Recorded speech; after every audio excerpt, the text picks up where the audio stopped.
In this video we look for two American waders, one that's particularly rare, and we also look for a special bird of prey before it migrates.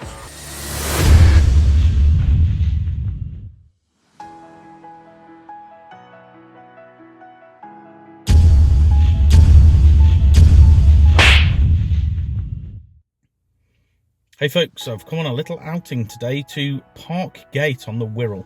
It's a little bit of marsh on the Dee estuary, which is generally pretty good for birds, but hopefully today it'll produce a pectoral sandpiper that's been reported here over the last few days.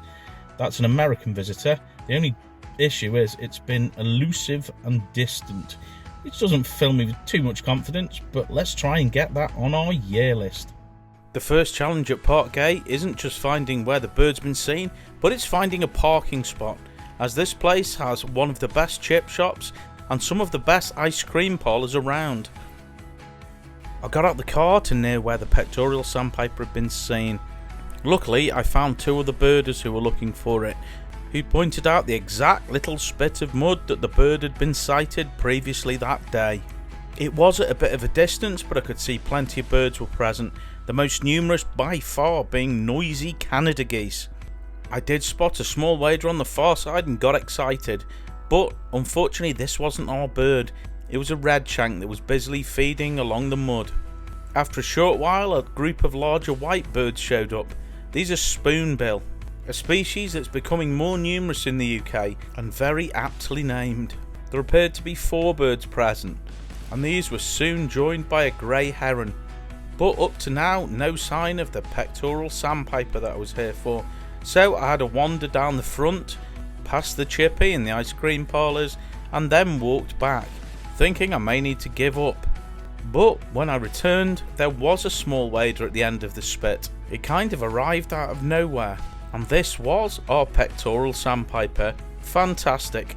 It is at quite a distance, so not the best footage I've ever got of this species, but a great bird to add to the year list and a visitor from the States, one that seems to show up in small numbers most years, and I think now the 4th one I've seen.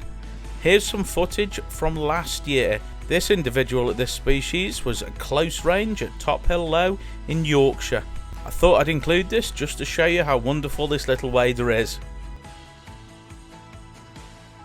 A few days later, as I was trying to have a lie-in, I received a few missed calls from Kaylee. Morning folks, I've just received a whole load of missed calls from Kaylee, who's not here at the moment.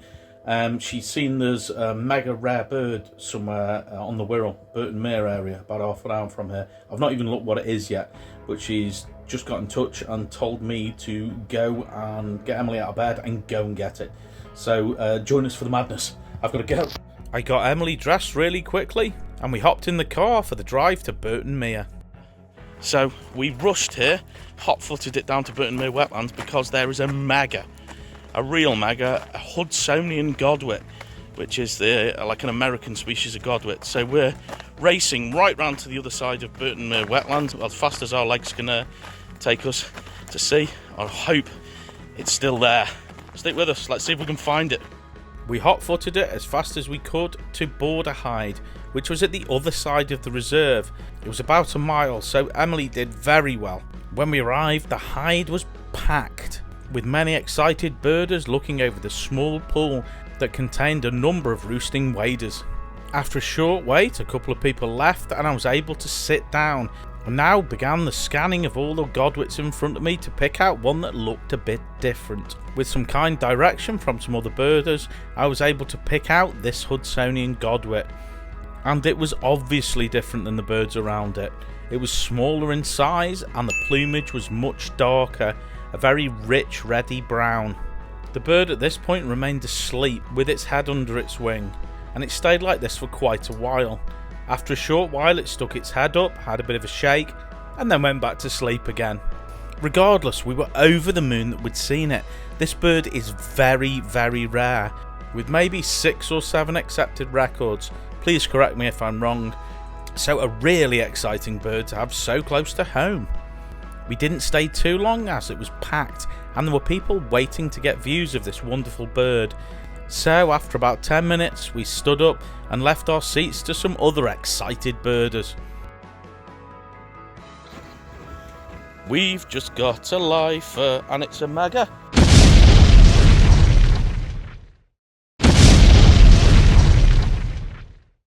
Yay! A Hudsonian Godwit, all the way from America. How cool is that?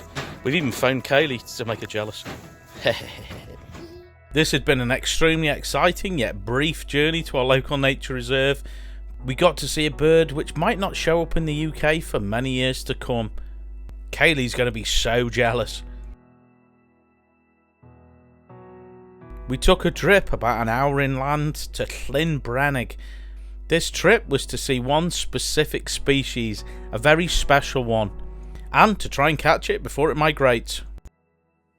Hey folks, we are at Llynbrennig in North Wales today, looking for one very specific bird of prey, which we haven't got on our year list yet, which is, guys? The Osprey!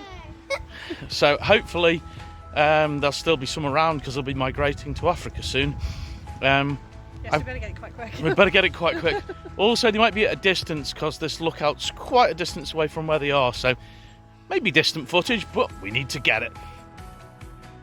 There is an osprey lookout which is across a bay from where the ospreys breed. The nest is on a purpose-built platform. It is quite a distance and you can see them. They have scopes set up at all different heights so even kids can have a look. Emily was over the moon. But also, to help people get closer views, they have live cameras on the nests and screens inside the hut, so you can get some excellent views of the ospreys coming into the nest. At one point the male came in with some food and left it for the female. This was incredible and quite a privilege to see. These birds have had 2 young this year, and although they have fledged the nests, they are in the vicinity, and apparently one of them had been around that morning. In the coming weeks, the adults and the young will be leaving British shores and migrating to Africa. This had been a lovely trip to Llynbrennig, and after Emily had had a play on the park and we'd had an ice cream, we headed towards home, but stopped off on the way at Clochinog Forest. This area is particularly good for raptors. Hey folks, we did get the ospreys. They were at a hell of a distance, but there was a lovely screen which showed the birds on the nest, which was wonderful. So I got a little bit of distant footage and some footage of the screen. Emily got really excited. And Emily got excited, which was excellent. So we've come a little bit down the road to Clochinog Forest, doing some raptor searching. We stopped the car and scanned over the treetops, and pretty soon Kaylee spotted a shape hunting over the forest. This was a very majestic buzzard, which was lovely to see. Along the fences of the farmland in front of us, I did spot a bird jumping up and down at a distance. This happened to be a redstart. One thing I did notice was there was abundance of hirundines. This is a family name for birds such as swallows and house martins. There was a large number of them hunting over the fields for flies. And also there were some young swallows sat on the fence. Occasionally a grown-up would come and feed one. These young birds, within a month or so, will have a long flight ahead of them. They'll fly all the way to Africa over the Sahara Desert. What an amazing thought. Let's hope they all make it. We watched another buzzard hunting over the tree line, but then it was time to call it a day. It had been an incredible few days, with 2 American waders, one being very rare, and an amazing bird of prey. Thanks so much for watching. Please like, please subscribe, and please press the notification bell. More exciting birding stuff next video.